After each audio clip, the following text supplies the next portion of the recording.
खातिन हज़रात, जनरल राहील शरीफ ने पाक फौज की कमान बाज़ाब्ता तौर पर chief of army staff general Qamar Javed Bajwa,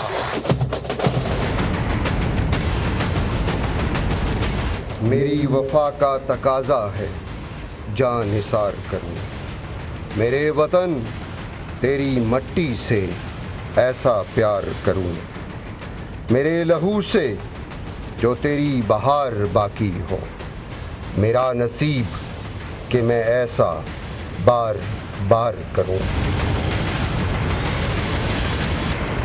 national action plan पर उसकी रूह के मुताबिक अमल दरामद लाजिम। भारत के जारहाना इक़दामात ने खित्ते के अमन को खतरे में डाल दिया।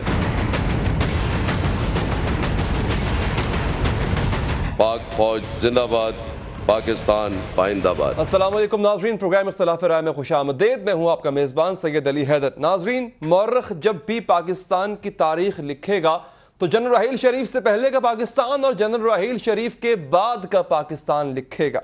नाज़रीन, अब से चंद साल पहले जब पाकिस्तान के मुख्तलिफ शहरों में, ख़ास तौर पर बड़े शहरों में, जब कोई बाजार तक जाने के लिए घर से निकलता था, ये सोच कर निकलता था कि कहीं किसी बम धमाके में उसकी मौत ना हो जाए, शायद वो आज शाम अपने घर वापस लौटेगा या नहीं। मगर शुक्रिया राहील शरीफ के आज पाकिस्तान एक दफ़ा फिर कदरे बेहतर, बल्कि मैं कहूँगा बहुत ज़्यादा बेहतर सूरत हाल में अमन की फिजा में सांस ले रहा है। कुछ बड़े वाक़यात ज़रूर हुए, लेकिन जो एक स्पेल हमने दहशतगर्दी का देखा, ख़ास तौर पर 2008, 7 और 8 के बाद की दहशतगर्दी का जो एक ख़ास स्पेल था, जिसमें हर दूसरे दिन सुसाइड बॉम्बिंग या फिर कहीं ना कहीं किसी दहशतगर्दी के वाक़े की खबर मिलती थी, उसमें काफ़ी हद तक कमी आई।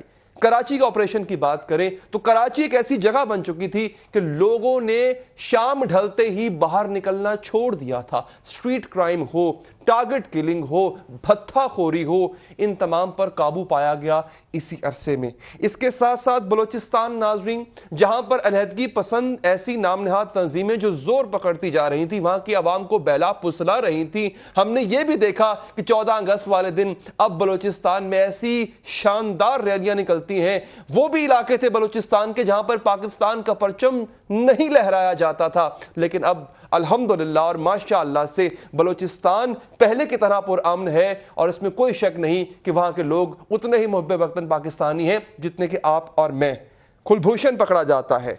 भारतीय नेक्सस जो पाकिस्तान में काम कर रहा है, जो दहशतगर्दी करवा रहा है, उसको बेनकाब किया जाता है। उन लोगों को बेनकाब किया जाता है जो उनकी मुआवनत कर रहे थे। नाज़रीन, बॉर्डर मैनेजमेंट जो है उसकी तरफ बात बढ़ती है। ज़र्ब अज़ब जैसी कामयाब एक मिशन, एक ऑपरेशन जो अभी भी जारी तो है मगर काफी हद तक पाया तकमील को पहुंच गया। नाज़रीन, ये तमाम चीजें और इन सबसे बढ़कर जिसकी बात अभी आपने सुनी नेशनल एक्शन प्लान की, जनरल राहील शरीफ साहब ने अपने आखिरी खिताब में की कि नेशनल एक्शन प्लान दिया इस मुल्क को, इस हुकूमत को ऐसी पॉलिसी दी जो पहले कभी मौजूद ही ना थी। एक नैरेटिव दिया, एक बयानिया दिया। और आखिर में ये बात मैं कहूंगा नाज़रीन कि जब अब हम देख रहे हैं कि जनरल राहील पर भी कोई लोग तनकीद कर रहे हैं, सोशल मीडिया पर एक खास किस्म की कैंपेन का आगाज किया गया है कि जनाब बाल्टियां तो बहुत निकाली लेकिन जो नजासत जा चुकी थी कुएं में वो नहीं निकाली। तो मैं एक बात उन लोगों के लिए एक जुमला कहता चलूं कि सब कुछ जो जनरल राहील शरीफ के दौर में हुआ, जब उन्होंने कमान संभाली हुई थी पाक फौज की, ये उनका काम नहीं था। उन्होंने जो कुछ किया अपनी इस कैपेसिटी से बहुत बढ़कर किया, अपने नेचर ऑफ जॉब से बहुत आगे जाकर किया। लिहाजा तनकीद करने वालों के लिए यही काफी है। सीपैक एक बहुत बड़ी कामयाबी है जो इंशाअल्लाह मैं समझता हूं पूरी होगी। नाज़रीन, दहशतगर्दी के हवाले से अगर हम बात करें, दहशतगर्दी का जो एक स्पेल आया था, मैं चाहूंगा थोड़ा सा आपको इस ग्राफ के मदद से आपको बताऊं जरूर कि दहशतगर्दी पहले किस तरह थी और अब किस तरह है। एक अदादोशुमार के आईने में आपको बताता हूं। 2012 में 2472 वाकयात में 6211 अफराद जाँ बहक हुए।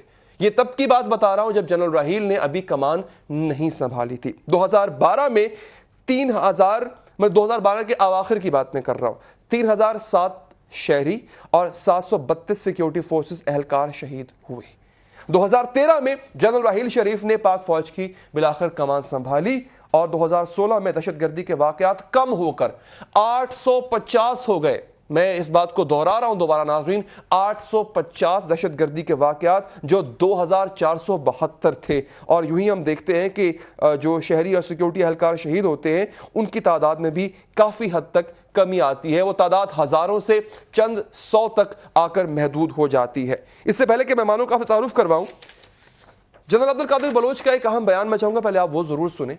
उन्होंने किस तरह से एक खास नैरेटिव की नफी की है कि जो लोग ये कहते थे खास तौर पे धरनों में कि इन धरनों के पीछे कोई अंपायर है और उस अंपायर की तरफ जब इशारा करते थे तो वर्दी वाले की तरफ इशारा करते थे। वो जो कहते थे कि मुल्क और हुकूमत के खिलाफ जो साजिशें हो रही हैं वो GHQ से हो रही हैं। मैं हुक्मरान पार्टी के ही एक अहम रहनुमा का आपको बयान सुनाता हूं जिससे ये बात मौक़िफ़ दुरुस्त साबित होता है कि जनरल राहील शरीफ को ना कभी इक़्तिदार की ख्वाहिश थी और फिर कमान मिलने के बाद किसी भी मौका पर, हालांकि उनको मौका काफी मिला, लेकिन किसी भी मौका पर उनको इक़्तिदार की ख्वाहिश नहीं रही। ये सुनिए जरा जी। ये इम्प्रेशन क्रिएट करने की कोशिश की जा रही है कि मैं मियाँ साहब के खिलाफ कोई किसी किस्म की कार्रवाई में कोई फरीक बन रहा हूँ या बनाया जा रहा हूँ।